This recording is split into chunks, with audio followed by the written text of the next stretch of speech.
Hey guys, what is up? This is Daquin. How you guys doing today?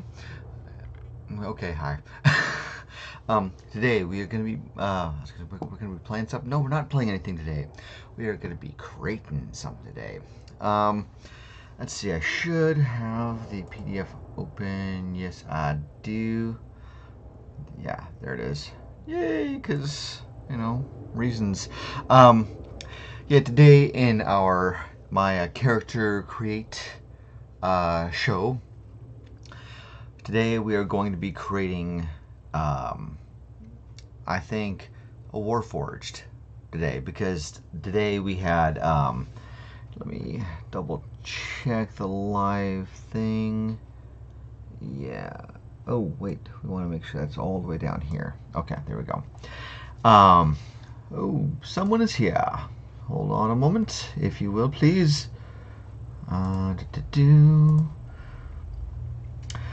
That's pretty good. How you doing? I'm glad that you could, jump in and see what in the world's going on. Aside from taking drinks here, yeah, we're gonna be making a D&D character today from 5th edition, and we are going to be creating it from the new Eberron material that was released just recently here. And okay, there we go.